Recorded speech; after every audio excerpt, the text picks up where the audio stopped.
You weren't always doing this work. You were in another field. Was there a moment in time that decided you went, oh, I need to shift? There was. So my first book came out in 2008. And when that book came out, it was on a very different path than where I am today. But that book came out, and quick side story. So I had hired Judith Briles as my coach for that book, and you know her from the National Speakers Association. I do, yeah. And she knew that I wanted to have your endorsement because I talked about things I learned from you in that book. So here I sent you my 8.5 by 11 manuscript. I didn't know any better. And the day before we were going to press to print the book, here comes this email with your endorsement. So thank you for the perfect timing, You're by welcome. the way. But so we got that. I was like, wait, and we fixed the back cover.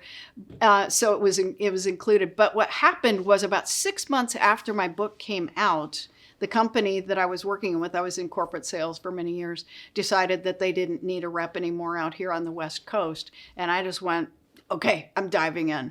So I made that choice. I knew I wanted to speak. I knew I wanted to, at that time, help young girls and women with their eating disorders because I had a long history with that.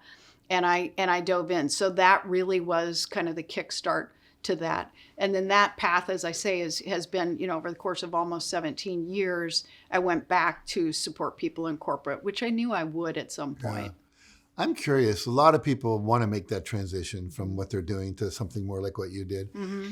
When you finally said, okay, I'm out, I don't have this job, I'm going to do this now.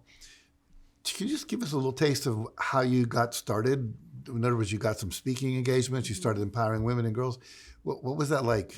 Well, it's interesting. So, there's things you look back in your life and you're like, oh, that's why I did that. Oh, that's why that happened. So because I was a salesperson, it was easier for me to network and and I picked up the phone and got on the phone and my very first speech, right out of the get-go, I hadn't studied speaking. I didn't have a speech structure, $1,500 to go speak for a women's community health event.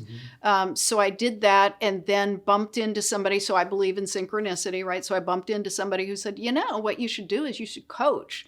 So then I titled myself as an eating disorder coach. And I had all of these things that I had done. So without going too deep, my book was about my alternative means of finding my health after many, many years with bulimia. And so I pulled all that together for the book. And then I went, okay, how do I create? And so I created a 6 to 12 month coaching program for that. I had been a consultant in a previous life in corporate. So a lot of that, again, was just natural, kind of innate things that I had done over the years. But the other part is I just went, I'm not going back. And I went. Full tilt boogie. Yeah.